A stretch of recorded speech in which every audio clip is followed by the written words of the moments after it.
Ce ne fut qu'en voyant la lettre d'adieu laissée par son mari sur la table de chevet que la femme comprit soudain que l'homme qui l'avait aimé plus que sa propre vie avait disparu pour toujours. Elle devint folle et composa son numéro sans relâche, mais seule la tonalité froide et impersonnelle lui répondit. En regardant l'armoire vide et les photos réduites en cendres, elle comprit enfin qu'il avait pris sa décision et qu'il ne lui laisserait jamais la moindre chance de le retrouver. Autrefois ils avaient été un couple envié qui était passé des bancs de l'université à la robe de mariée. Puis l'apparition de son amour idéalisé bouleversa tout. Pour se libérer totalement de cette relation sale et humiliante, le jeune homme se rendit au bureau d'état civil et demanda à effacer toute attache. Malgré les rappels du personnel, il signa sans hésiter les documents et décida de quitter le pays une semaine plus tard pour disparaître définitivement. Pendant ce temps, son épouse jouait encore devant les caméras le rôle d'une femme passionnément aimée et d'un mariage parfait. Le jeune homme entra ensuite dans une bijouterie et retira de sa propre main l'alliance qu'il n'avait jamais ôtée. Il demanda au vendeur de la faire fondre sur place jusqu'à ce qu'elle ne soit plus qu'un morceau de métal sans valeur. Le soir même, sa femme rentra avec des fleurs et tenta de masquer sa culpabilité. L'odeur entêtante d'une eau de Cologne masculine sur son corps et les marques rouges évidentes sur son cou révélaient pourtant la vérité. Elle venait de passer des heures avec son amour idéalisé. Face à son approche, il réprima un profond dégoût et ne ressentit que saleté et répulsion. Elle remarqua avec inquiétude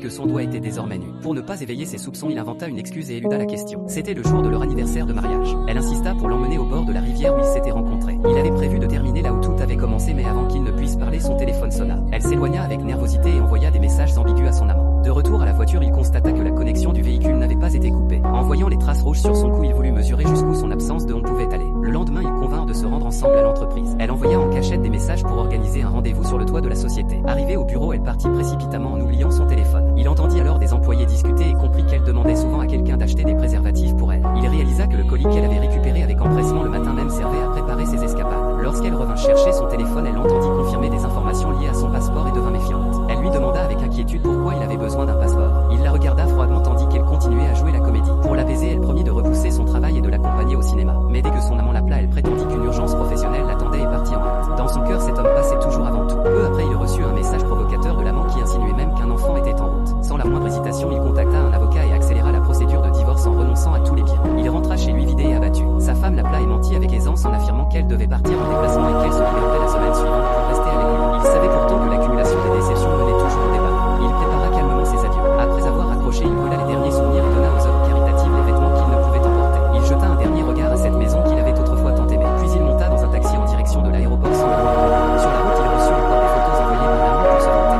Le prétendu voyage d'affaires était en réalité des vacances romantiques au Maldives. Il parlait même déjà d'éducation précoce pour l'enfant aveugle.